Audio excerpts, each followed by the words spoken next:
नमस्कार, India voice देख रहे हैं आप और मैं हूं आपके साथ शिवम दुबे। इंडिया वॉइस के खास प्रोग्राम में आप सबका स्वागत है।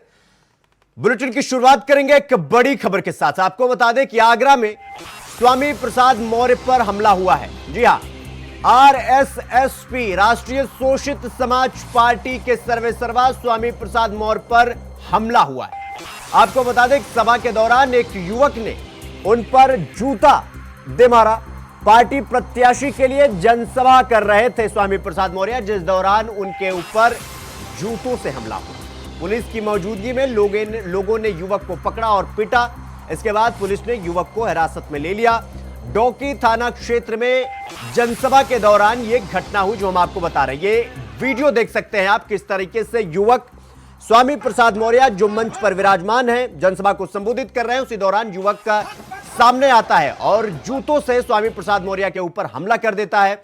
और इसके बाद वहां पर पुलिस की मौजूदगी में ये देखिए, ये किस तरीके से हाथ में जूता लेकर स्वामी प्रसाद मौर्य के ऊपर यह युवक हमला करता है, जिसके बाद एक पुलिस दौड़कर पीछे से उस युवक को हिरासत में लेता है।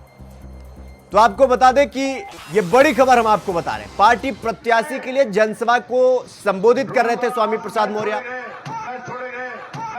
और आगरा में स्वामी प्रसाद मौर्य पर यह हमला हुआ है। सभा के दौरान एक युवक ने उन पर जूतों से हमला किया। इस खबर पर हमारे साथ हमारे सहयोगी मोहम्मद फारूक हमारे साथ जुड़ गए हैं। फारूक, जिस तरीके से युवक उन पर हमला करता है, इसके बाद क्या कुछ कार्रवाई की गई है युवक के ऊपर? हम आपको बता दें कि ये घटना आज की है और आगरा में एक ये बड़ी घटना हुई है। जो स्वामी प्रसाद मौर्य राष्ट्रीय शोषित समाज पार्टी के जो अध्यक्ष हैं और अपने विवादित बयानों से जो घिरे रहते हैं, आज जैसे ही उनका आगरा आगमन हुआ तो फतेहाबाद रोड पर पहले तो हिंदू महासभा ने उनको काले झंडे दिखाए और उसके बाद जो है जब वो जनसभा करने पहुंचे हैं अपने प्रत्याशी के समर्थन में, तभी एक युवक भी आता है और उनके ऊपर जूता फेंकता है। तो इसको लेकर जो है एकदम अफरा तफरी मच जाती है शिवम। और सबसे बड़ी बात है कि पुलिस जब उसको युवक को दबोच लेती है तो वो युवक अपने जो है अपने आप को कोई शर्मिंदगी या कोई भी इस तरीके का वो महसूस नहीं करता है। वो कहता है कि इन्होंने जो है जिस तरीके से धार्मिक भावनाओं को भड़काने, आहत करने के लिए जो बयान दिए हैं, उन सब के लिए मुझे जब जब मौका मिलेगा मैं इनको जो है इसी तरीके से इनके साथ में जो है करूंगा। यानी उसको जो है किसी भी तरीके का कोई भी उसको लग नहीं रहा है ऐसा कि मैंने गलत काम किया है। तो इस तरीके से जो है पुलिस ने उसको दबोच लिया है और अभी ये नहीं खुल पा रही है कहानी कि ये किस वजह से ये मामला हुआ है और क्यों स्वामी प्रसाद मौर्य पर उन्हें जूता फेंका था। लेकिन उसका जो है उस समय भीड़ में बार बार ये कहना कि मुझे कोई अफसोस नहीं है इस पर कि मैंने जो है जूता इन पर फेंका है, क्योंकि इन्होंने जो है भगवान श्री राम पर टिप्पणी करी थी और धार्मिक भावनाओं को आहत पहुंचाने के लिए इन्होंने जो टिप्पणी करी थी उससे जो है ये युवक नाराज था और इसने जो है स्वामी प्रसाद मौर्य के ऊपर जूता फेंकने का काम किया है। जी शिवम। जी फारूक, इस पूरी घटना के बाद जब युवक ने जूता मंच पर स्वामी प्रसाद मौर्य को मारा, इसके बाद क्या स्वामी प्रसाद मौर्य की तरफ से कोई प्रतिक्रिया आई है इस पूरी घटना को लेकर? जी, अभी स्वामी प्रसाद मौर्य की तरफ से कोई भी एक बयान नहीं जारी किया गया है, ना उन्होंने वहां आगरा में कोई बयान दिया है। लेकिन जो हिंदू महासभा है और तमाम दल हैं वो इनसे बहुत नाराज और खफा दिखाई दे रहे थे। ये अपने प्रत्याशी के समर्थन में जो है सभा करने के लिए आगरा आए थे। इससे पहले ही जो सभा में जाते उससे पहले इनको काले झंडे दिखाए गए थे। यानी जो फतेहाबाद रोड है उस रोड पे आते ही इनको काले झंडे दिखाए गए थे और इनका जबरदस्त विरोध किया गया था। लगातार जो युवक है वहाँ के वो कह रहे थे कि Swami Prasad go back, Swami Prasad go back, इस तरीके से नारे लगा रहे थे और इनको वापस जाने के लिए कह रहे थे। लेकिन वो जब मंच पे पहुंचते हैं तब मंच पे जो है एक युवक द्वारा इनके ऊपर जो है जूता फेंका गया और सबसे बड़ी बात कि उसको जो है कोई अफसोस ना होना और बार बार वो कह रहा था, चिल्ला रहा था कि मैं जो है इसी तरीके से पुनः जो है करूंगा, अगर मुझे मौका मिलेगा तो मैं बार बार ऐसा करूंगा। ये साफ तौर पर जो है वो युवक जो है चिल्ला रहा था। लेकिन पुलिस अभी पूछताछ कर रही है उस युवक से और जो और तमाम साथी हैं उनके बारे में भी पुलिस पूछताछ कर रही है। शिवम जी फारूक, एक सवाल यह है कि क्या इसके पीछे सिर्फ धार्मिक भावना आहत होना था या इसके पीछे और कोई षड्यंत्र पुलिस के द्वारा जवाबी पूछताछ में और कुछ जानकारी सामने निकल कर आई है? जी शिवम, इस समय जो है पुलिस की गिरफ्त में है वो युवक, और पुलिस जो है अपनी तरफ से जानने का प्रयास कर रही है, पूछताछ कर रही है कि इसके पीछे कोई और षड्यंत्र तो नहीं है या कहीं किसी और राजनीतिक दल द्वारा ये षड्यंत्र रचा गया हो। तो वो सारी चीजें अभी जो है पूछताछ में निकल के आएंगी, कितने लोग शामिल हैं और जिन जिन लोगों ने इनका विरोध किया है वो कितने लोग हैं और हिंदू महासभा के लोग कितने हैं, ये सारी जानकारी अभी निकल के आएगी। और उनका साफ तौर पर अभी पुलिस का भी ये कहना है कि अभी पूछताछ चल रही है, पूछताछ में देखेंगे कि कितने लोग जो हैं और क्या या किसी और का भी इसमें हाथ हो सकता है या नहीं, ये सब पूछताछ में निकल के आएगा। लेकिन उस युवक का बार बार यही कहना था सभा में भी कि धार्मिक भावनाओं को आहत करने के लिए इन्होंने कई ऐसे बयान दिए हैं, उससे मेरी भी धार्मिक भावना आहत हुई है और भगवान से फारूक बहुत बहुत धन्यवाद आपका हमारे साथ जुड़ने के लिए और जानकारी साझा करने के लिए। तो स्वामी प्रसाद मौर्य के ऊपर जिस तरीके से युवक ने जूता फेंक कर मंच पर उन्हें मारने की कोशिश की, ये देख सकते हैं आप, और ये पूरा मामला अब उत्तर प्रदेश की सियासत को गरमाया हुआ है। किस तरीके से राष्ट्रीय शोषित समाज पार्टी के अध्यक्ष स्वामी प्रसाद मौर्य जो आगरा में एक जनसभा को संबोधित कर रहे थे, उस दौरान यह घटना हुई और एक युवक ने उनके ऊपर जूतों से हमला किया और पुलिस की मौजूदगी में युवक ने हमला किया और इसके बाद पुलिस ने युवक को हिरासत में ले लिया। ये देख सकते हैं आप किस तरीके से पुलिस युवक को पकड़कर ले जा रही है। और तो खबरों में आगे बढ़ेंगे, आपको बता दें कि राहुल गांधी ने शुक्रवार को रायबरेली लोकसभा सीट से नामांकन दाखिल किया। इस दौरान सोनिया गांधी, प्रियंका गांधी और अशोक गहलोत मौजूद रहे। शुक्रवार सुबह ही कांग्रेस पार्टी ने अमेठी और रायबरेली सीट से उम्मीदवारों का नाम जारी किया। इसके बाद राहुल गांधी रायबरेली स्थित फुर्सतगंज हवाई अड्डे पर अपनी मां सोनिया गांधी, बहन प्रियंका गांधी वाड्रा, राजस्थान के पूर्व मुख्यमंत्री अशोक गहलोत, पार्टी के राष्ट्रीय अध्यक्ष मल्लिकार्जुन खड़गे और अन्य लोगों के साथ विमान से उतरे। कई दिनों की ऊहापोह को खत्म करते हुए पार्टी ने शुक्रवार सुबह घोषणा की कि राहुल गांधी रायबरेली सीट से लोकसभा चुनाव लड़ेंगे, जो पहले उनकी मां सोनिया गांधी का निर्वाचन क्षेत्र था। बहुत अच्छी चॉइस है। बहुत समय से शर्मा जी संभाल रहे हैं अमेठी को। 99 से जब पहले चुनाव का संचालन हमने किया था तो हम दोनों ने साथ में किया था। अमेठी का हर गांव के हर गांव को जानते हैं, हर गली को जानते हैं। बहुत अच्छा। मैंने पहले ही बता दिया था कि शाहजादे वायनाड में हारने वाले हैं और हार के डर से जैसे ही वायनाड में मतदान समाप्त होगा वो दूसरी सीट खोजने लग जाएंगे। और अब दूसरी सीट पर भी उनके सारे चेले चपाटे कह रहे थे अमेठी आएंगे, अमेठी आएंगे, लेकिन अमेठी से भी इतना डर गए, इतने डर गए, वहां से भागकर अब रायबरेली में खोज रहे हैं रास्ता। ये लोग घूम कर सबको कहते हैं डरो मत।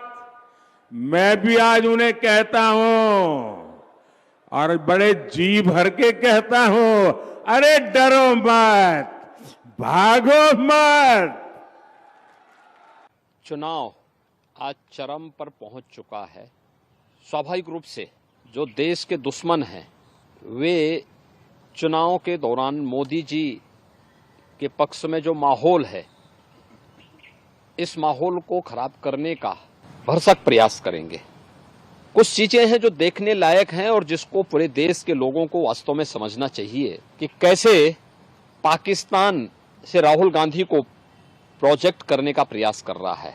ये चीजें दिखती हैं कि पाकिस्तान सरकार का पूर्व मंत्री जो बेशर्मी के साथ पुलवामा की घटना का समर्थन करता है, वह व्यक्ति राहुल गांधी को सपोर्ट कर रहा हो और राहुल गांधी को लेकर के प्रफुल्लित हो रहा हो। ये चीजें दिखाती हैं कि कांग्रेस का हाथ देश के दुश्मनों का साथ, यानी चीजें दिखती हैं कि मोदी जी जीतेंगे तो भारत में दीपावली होगी, लेकिन अगर कांग्रेस कहीं पे सफलता प्राप्त कर रही है तो पाकिस्तान उससे प्रफुल्लित हो रहा है।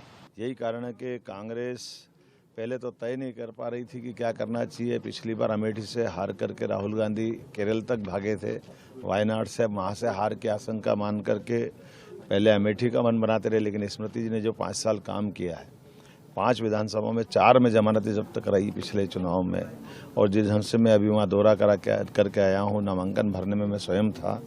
यूपी का माहौल मोदी में हो चुका और पुराना रिकॉर्ड भी हम तोड़ने जा रहे हैं। ऐसे अमेठी के बजाय अब वो रायबरेली से जा रहे हैं, तो रायबरेली की जनता भी उनका इंतजार कर रही है कि कांग्रेस ने जितने विकास में अवरोध पैदा किए, जितनी मोदी जी के बारे में हल्की बातें कही, एक एक बातों का हिसाब कांग्रेस को देना पड़ेगा। और निश्चित हार रायबरेली से भी राहुल गांधी की होने वाली है। पाकिस्तान में राहुल गांधी बहुत ज़्यादा पॉपुलर है, और पाकिस्तान में अगर चुनाव होता है और राहुल गांधी चुनाव में खड़ा होता है तो राहुल गांधी बहुत ज़्यादा वोट से जीतेगा, इसमें कोई डाउट नहीं है। हम उसमें हाथ उठा लेता हूँ कि पाकिस्तान में हम राहुल गांधी को नहीं सकूंगा, और पाकिस्तान में राहुल गांधी जरूर चुनाव जीतेगा। इंडिया में क्या होगा उनका? देखिए, वो तो पाकिस्तान जो भी चाहे वो कैसे हो सकता है। पाकिस्तान जो चाहेगा भारत में उसका उल्टा होगा। इंडिया में क्या होगा दोनों सीटों में उनका? इंडिया में कुछ नहीं होगा। इंडिया में क्या करना है, गांधी परिवार अब जहां से हारती है वहां फिर दोबारा नहीं जाती। अब जैसे अमेठी से हार गया, राहुल गांधी हार गए, अब अमेठी छोड़ दिए। इस बार रायबरेली भी हारेंगे, वहां छोड़ देंगे। मैं तो पहले ही कहा कि बहादुर जफर शाह मुगलिया सल्तनत के अंतिम बादशाह थे, तो उसी तरह से रायबरेली भी ये गांधी फैमिली का ये अंतिम बादशाह है। कुछ समय पहले तक राहुल गांधी जी कहते थे डरो मत, डरो मत, डरो मत। अब डर डर कर कभी अमेठी से वायनाड, कभी वायनाड से रायबरेली, ये दिखाता है कि हार का डर कहां कहां लेकर जा रहा है। और डर तो इतना कि एक साथ कहीं दोनों ही ना हार जाएं, तो एक ही सीट से लड़ रहे हैं। लेकिन दूसरा मुझे कहना है, न्याय नहीं दिला पाए अपनी बहन को भी, क्योंकि एक तरफ रॉबर्ट वाड्रा जी भी टिकट मांगते थे, दूसरी तरफ कांग्रेस की मांग प्रियंका जी के लिए भी थी, लेकिन उनकी लिस्ट में कहीं बहन का नाम नहीं आया है। ये अपने आप में दिखाता है कि कहीं ना कहीं कुछ ना कुछ कांग्रेस पार्टी में चल रहा है, और ये अब देश के सामने खुलकर बात आ गई है। रायबरेली अमेठी प्रचंड बहुमत के साथ बीजेपी जीतेगी। राहुल गांधी जी अमेठी से पलायन करके वायनाड गए, वायनाड से आकर के रायबरेली में उत्तर प्रदेश की जनता, रायबरेली की जनता समझ चुकी है ये रणछोड़ दास लोग हैं। ऐसे लोगों को रायबरेली की जनता कभी स्वीकार नहीं करेगी। रायबरेली अमेठी सहित सभी 80 सीटों पर बीजेपी प्रचंड बहुमत के साथ जीतेगी। उत्तर प्रदेश से कांग्रेस पलायन कर चुकी है। पूरे 5 साल अमेठी कभी राहुल गांधी आए नहीं, पूरे 5 साल श्रीमती सोनिया गांधी कभी रायबरेली आई नहीं। तो निश्चित रूप से ये इनके मन में ये भाव रहा होगा कि अमेठी जाऊंगा तो लोग प्रश्न पूछेंगे कहाँ थे, लेकिन रायबरेली में लोगों को भ्रमित करने की कोशिश करने का प्रयास करेंगे। लेकिन पूरे प्रदेश की जनता सब जानती है, देश की जनता जानती है। चलिए अब चलते चलते हम आपको राजस्थान के कैबिनेट मंत्री राज्यवर्धन सिंह राठौर से हमारी संवाददाता खास बातचीत की है, आपको सुनवाते हैं। नमस्कार, हमारी खास पेशकश में आप सभी का स्वागत है। मैं हूं आपके साथ रूपल शर्मा। आज हमारे साथ जो मेहमान मौजूद है उनका नाम है कर्नल राज्यवर्धन सिंह राठौर। तो इनसे हम जानेंगे लोकसभा चुनाव को लेकर। चलिए बात करते हैं। सर, आपका हमारे चैनल में बहुत स्वागत है। तो सर, राजस्थान में जो है मतदान की प्रक्रिया पूर्ण हो चुकी है, तो इस ऐसे में मिशन 25 को आप किस नज़रिए से देखते हैं? राजस्थान के अंदर क्योंकि हाल ही में कांग्रेस की सरकार रही है, राजस्थान की जनता इसको उनको झेल चुकी है। और जिस तरह के पेपर लीक हुए, जिस तरह से दुष्कर्म हुए, जिस तरह से राजस्थान के अंदर हर विधायक को सरकार बचाने के लिए लूट की पूरी अनुमति मिली हुई थी, उस कारण से राजस्थान की जनता तो पूरी त्रस्त है। और दूसरी तरफ राजस्थान की जनता ने प्रधानमंत्री मोदी जी के 10 साल जो करे, उनकी सेवा के 10 साल वो देखे, तो कंपैरिजन बिल्कुल साफ है। राजनीति करने का तरीका, जिस तरह से अकाउंटेबिलिटी है, जिस तरह से ट्रांसपेरेंसी है, जिस तरह से देश आर्थिक रूप से मजबूत हो रहा है, जिस तरह से वो मजबूती गांव गांव पहुंच रही है, सीधे खातों में पहुंच रही है, बिचौलिए खत्म हो गए, लीकेज खत्म हो गया।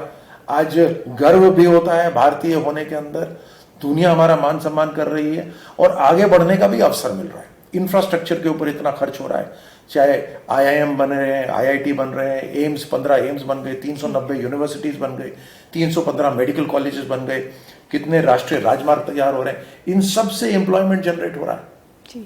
और आज दुनिया जब आकर भारत के साथ हाथ मिलाना चाहती है, जब दूसरे देश के प्रधानमंत्री बोलते हैं, विकसित राष्ट्र के प्रधानमंत्री बोलते हैं मोदी जी को ही इज द बॉस, इसका मतलब वो काम करना चाहते हैं भारत के साथ, आज हाथ मिलाना चाहते हैं भारत के साथ। दैट मीन्स फंडिंग, मनी, हर तरह से भारत ही है जो दुनिया के अंदर एक मजबूत राष्ट्र, आगे बढ़ता राष्ट्र। तो उसका लाभ किसको होगा? देशवासियों को, युवाओं को। और इसी कारण से जब मतदाता वहां वोटिंग करने जाता है तो वो देखता है कि एक तरफ राहुल गांधी जैसे लीडर, जिनकी ना नीति है ना नियत है, जो बात करते हैं तो तुष्टीकरण की बात करते हैं, जो रिजर्वेशन, एक तो भ्रम फैलाते हैं, झूठ फैलाते हैं, और फिर खुद SC ST का रिजर्वेशन निकाल कर वो घुसपैठियों को देना चाहते हैं, मुसलमानों के लिए देना चाहते हैं।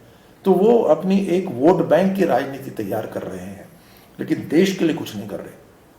तो ये कंपैरिजन बिल्कुल साफ है। इस कारण से राजस्थान में तो 25 से 25 आएंगी ही, देश के अंदर इस बार 400 पार। सर, जो लोकसभा चुनाव में इस बार जो देखने को मिला कि मतदान प्रतिशत जो रहा कि वो पिछले चुनाव के मुकाबले कम था, तो इससे क्या कुछ फर्क पड़ सकता है नतीजों पर? देखिए, अक्सर क्या होता है कि जब एक कोई रोमांचक खेल नहीं हो तो दर्शकों के अंदर भी थोड़ी नीरसता आ जाती है।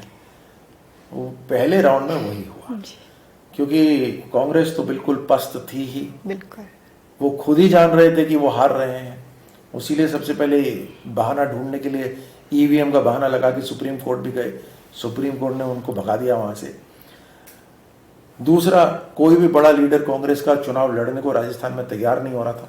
आप तो जानते ही हैं, राजस्थान के अंदर कांग्रेस टिकट लेकर इंतजार कर रही थी और एक के बाद एक वो नकार के लोग हट रहे थे। तो कोई भी इनके बड़े नेता जो अपने आप को कहते हैं बड़ा, वो कोई चुनाव भी नहीं लड़ रहे, तो ये हार चुके थे पूरी तरह से चुनाव। तो एक तरफ वो माहौल था, दूसरी तरफ जनता जानती थी मोदी जी ही हैं जी। तो फिर सबको लगा कि अपने आप ही हो जाएगी वोटिंग। अपने आप नहीं होती वोटिंग, और लोगों को उसके बाद दूसरे जो फेज था वहां से आप देखिए, उसके बाद जबरदस्त वोटिंग हुई, क्योंकि सबने समझ लिया कि 5 साल में एक बार हमें अवसर मिलता है, हमें जाकर भारत के नव निर्माण के लिए वोट डालना चाहिए।